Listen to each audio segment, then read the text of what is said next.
We've heard a little bit of scuttle that you have a food pantry or a food drive-up food service and it's busy. So I guess the best thing to do is probably start with, how did this get started? How this whole thing started, and we'll put it in a nutshell, is 2014, late 2014, we purchased this building. The church did. It was unfinished, and but it went up for sale and we bought it.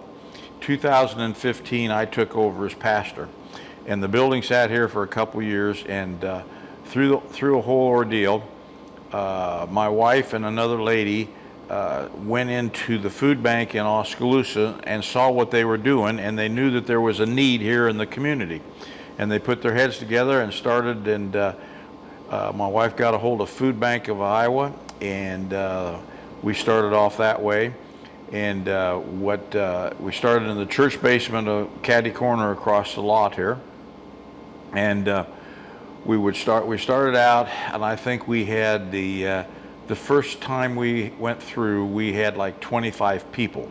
The church people buy the food themselves, and through Food Bank at a reduced price, and then we was shooting it down the basement, and the people would go down the steps and go around the room in a big, as you can't see, but as in this room, it's a great big U shape, and the people would go through and they would pick out what they needed and this and that, and one thing led to another, and I think the next month we started doing it monthly, and the next month I think we had like 50 people.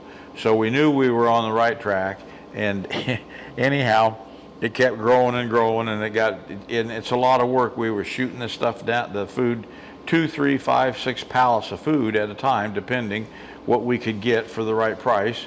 And we would be shooting it down the steps and packing it, and so anyhow, through another whole long chain of events, and a long story short, they decided we've always had a vision for this building to be our community center, or our center. And so the church people decided, well, we'll put money into this and we'll finish it off. We had a cement floor, but they finished it, blowed insulation and put insulation in. Beautiful building, and thought we're going to move this over here, and we would have the food bank over here. And we had that, and every month it kept growing and growing and growing, and we were getting up to 100 people and 125, and the people would come in and they would be lined up 2 hours, 3 hours sometimes, standing outside and waiting to get in, because the need was there. And then they would go around in the big circle or the U shape, and they would pick out their stuff. Well, then COVID hit, and that really, we didn't know what we were going to do, and they said, we'll do a drive-through. And so everybody would stay in their car, and this kept growing and growing, as you saw Friday night. And they would stay in the car, and then our workers would put it all together, and we get the truck in on Tuesday, and then we start putting everything together to get it ready for Friday.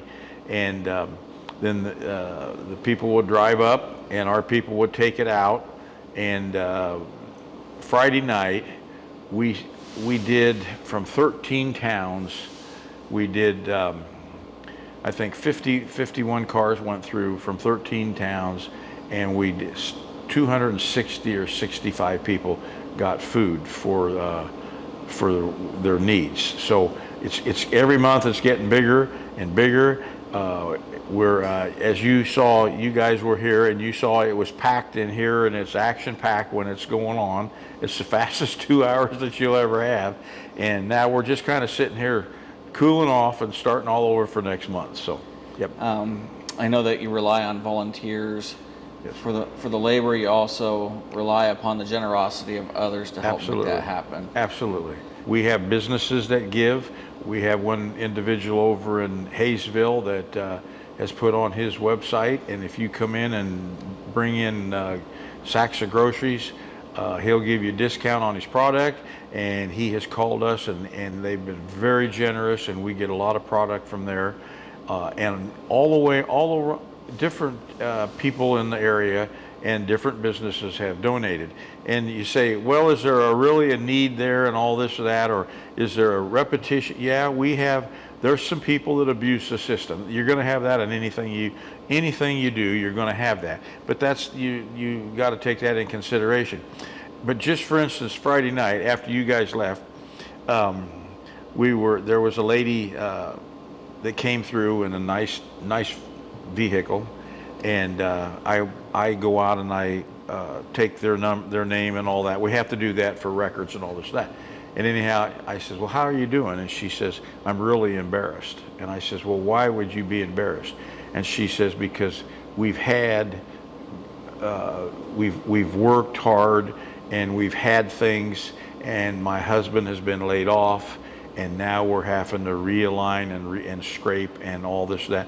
And I said, don't feel alarmed whatsoever. And we're starting to see that more and more, and we're starting to see older people come through.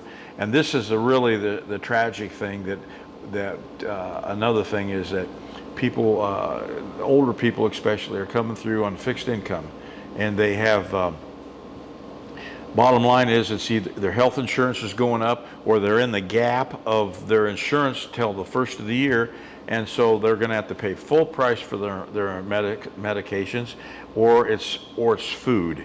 And we're seeing that more and more and more. And now people have, and have you saw, because you folks helped, which I appreciate. I didn't know that until a little bit ago, but we're starting to see people that are helping other people in the community, and they know of somebody that needs that's down on their luck, and they need food or whatever, and they'll bring them out and take them through. And I mean, you saw the line, and it takes time to get through here and everything else, but it just keeps growing. The Lord keeps blessing, and that's what we're here to do, and that's what we're going to keep doing until we're can't do it anymore. So. Well, so what's interesting is we live in the middle of the nation's breadbasket, Iowa. So I mean, we lead the nation in many different aspects as far as production of food. Are you surprised at how many people are hungry in the middle of all of this? Yes, the more you get into this, and we've had people.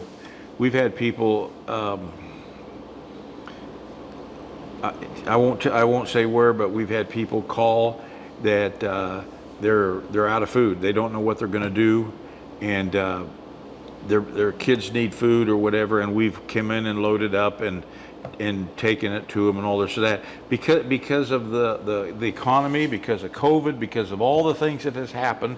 And at first, yes, I was really shocked to realize that there is that kind of a need right in this area.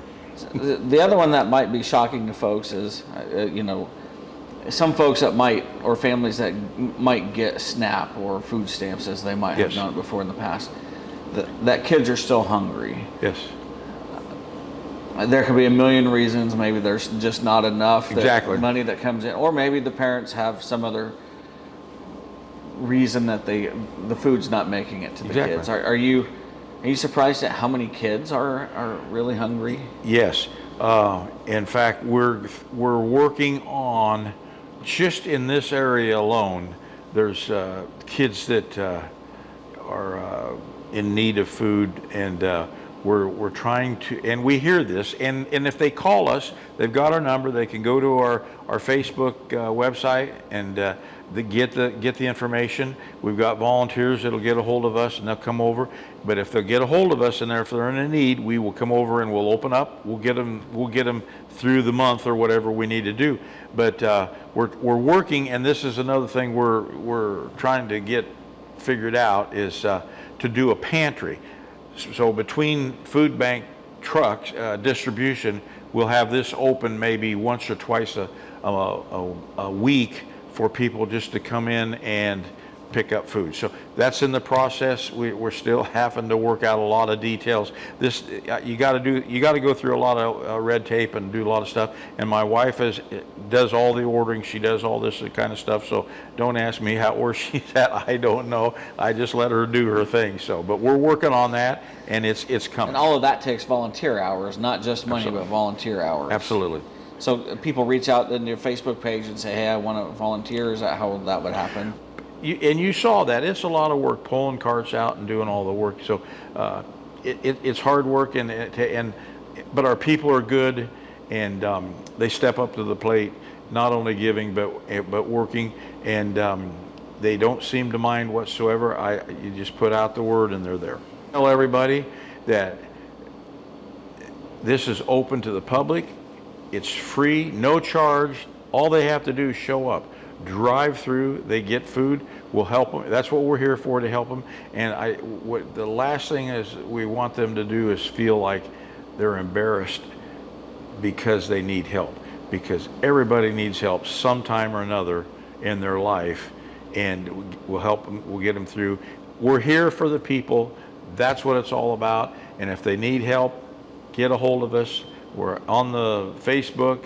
Come over to the church, and we'll help you out and do what we can.